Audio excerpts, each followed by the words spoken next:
शरद पवार के एनसीपी अध्यक्ष पद से इस्तीफे के बाद पार्टी में मंथन चल रहा है कि किसे कमान सौंपी जाए। इस रेस में शरद पवार की बेटी सुप्रिया सुले का नाम सबसे आगे चल रहा है, जबकि अजीत पवार भी चर्चा में है।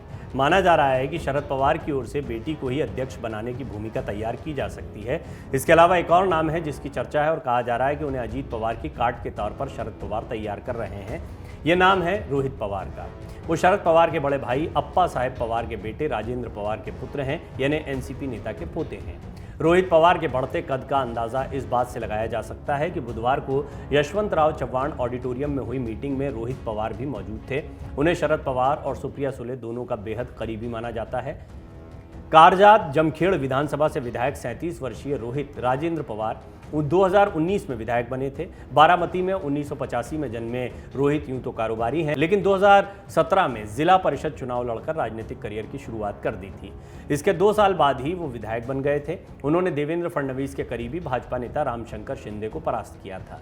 यही नहीं, इसी साल रोहित पवार की एंट्री क्रिकेट की दुनिया में भी हुई है। वो अपने दादा शरद पवार के रास्ते पर चलते महाराष्ट्र क्रिकेट एसोसिएशन के अध्यक्ष बने हैं, जो प्रभावशाली पद है। शरद पवार भी बीसीसीआई के अध्यक्ष रह चुके हैं। चर्चा है कि सुप्रिया सुले को यदि पार्टी की अध्यक्षता मिलती है तो रोहित पवार को भी कोई अहम पद मिल सकता है।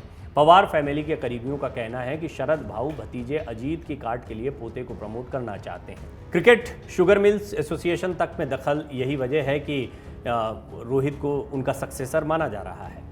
Sugar mill association cricket politics से लेकर पार्टी तक में रोहित पवार का कद तेजी से बढ़ रहा है। मुंबई यूनिवर्सिटी से मैनेजमेंट डिग्री लेने वाले रोहित पवार का पार्टी में तेजी से समर्थन बढ़ा है। एक तरफ उन पर शरद पवार का हाथ है तो वहीं सुप्रिया सुले से भी उनकी अच्छी बनती है। ऐसे में परिवार की लड़ाई को शरद पवार फैमिली के ही एक सदस्य के जरिए बैलेंस करना चाहते हैं।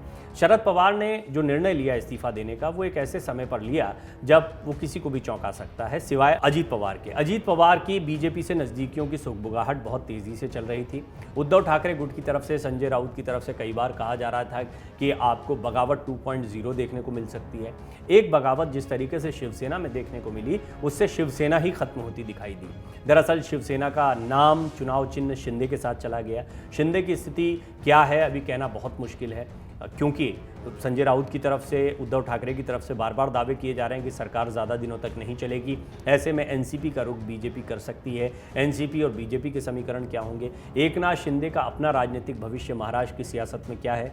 ये मैं पहले भी स्पष्ट कर चुका हूं कि एकनाथ शिंदे को सीएम बनाए रखने के लिए बीजेपी प्रयास नहीं करेगी। बेशक वो अभी सरकार का चेहरा है, बीजेपी का पूरा समर्थन उनके साथ में चल रहा है, लेकिन निश्चित तौर पर आगामी चुनाव, जो कि बहुत समय नहीं रह गया है, और उससे पहले 2024 का चुनाव, इसके लिए जनता के बीच में बीजेपी को जाना है। बीजेपी अपने चेहरों के साथ में जाएगी, बीजेपी अपने समीकरणों के साथ में जाएगी। हिंदुत्व की उसकी अपनी राजनीति जो महाराष्ट्र में रही है, उसमें शिवसेना का साथ उसके लिए हमेशा से एक बड़ी ताकत रहा है। लेकिन क्या ये वही शिवसेना है एकनाथ शिंदे के साथ जो बाला साहब ठाकरे की शिवसेना थी?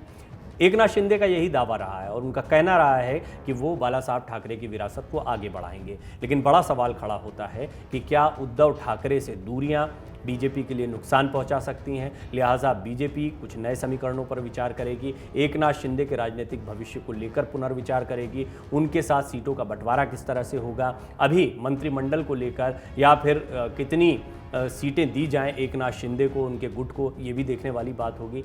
इस शिवसेना को जनता कैसे लेती है जो इस वक्त एकनाथ शिंदे के पास में है, बेशक जिनके पास चुनाव चिन्ह है, पार्टी का नाम है। ये कुछ ऐसे सवाल हैं, कुछ बहुत ही अहम सवाल हैं जिन पर बीजेपी भी मंथन कर रही है। इस सब के बीच में रोहित पवार का नाम सामने आना ये बताता है कि एनसीपी भी अपनी राजनीति को नए तेवर देने की कोशिश कर रही है, नए चेहरे देने की कोशिश कर रही है। अजीत पवार को यूं तो अभी तक कोई बड़ी जिम्मेदारी नहीं मिली है। इसकी बहुत सारी वजह मैंने एक विस्तृत रिपोर्ट में बताया है। उनका मुंह फट होना, अचानक से फैसले ले लेना, कई बार ऐसे फैसले लेना जो शरद पवार को पसंद नहीं आता है, बगावत के सुर कई बार बुलंद करना, ये वो सारी बातें हैं जो ये बताती हैं कि अजीत पवार की एनसीपी में और महाराष्ट्र में अपनी एक राजनीति है, उनका अपना एक गुट है। इस गुटबाजी से शरद पवार बहुत ज़्यादा खुश नहीं रहते हैं। इससे इतर सुप्रिया सुले बहुत संयत तरीके से चलती हैं, उनको भी उनका स्वाभाविक वारिस माना जाता है शरद पवार का। वो सांसद तो हैं ही, साथ ही साथ केंद्र की राजनीति में पहले से ही उनको चिन्हित एनसीपी की तरफ से किया गया है, जबकि अजीत पवार का फोकस राज्य की राजनीति पर होता है। 62 वर्ष के हो गए हैं अजीत पवार, ये भी गौर करने वाली बात है। हालांकि वो क्योंकि बड़ी जिम्मेदारी या अध्यक्ष पद नहीं मिला है या अभी तक सीएम नहीं बन पाए हैं, इसलिए युवा के तौर पर ही देखे जाते हैं एनसीपी की सियासत। खासतौर पर कंपैरिजन जब 82 वर्षीय शरद पवार से अजीत पवार का होता है तब। ऐसे में बहुत ही युवा रोहित पवार, जो कि पोते हैं शरद पवार के, वो अजीत पवार की काट के तौर पर बहुत तेज़ी से एनसीपी में उभर रहे हैं। कहा यह भी जा रहा है कि शरद पवार का उनको वरद हस्त प्राप्त है और शरद पवार उनको अपने ही अंदाज में राजनीति की सीढ़ियां चढ़ा रहे हैं, चाहे वो व्यावसायिक स्तर पर हो, क्रिकेट के स्तर पर हो या फिर राजनीति में कोई बड़ा पद देकर हो। लेकिन ये आने वाला समय बताएगा कि क्या एनसीपी में कोई बड़ा पद रोहित पवार को मिलता है। मन से उजाला कर चले, मन से उजाला कर चले, एक अमर उजाला कर चले, उजाला कर चले।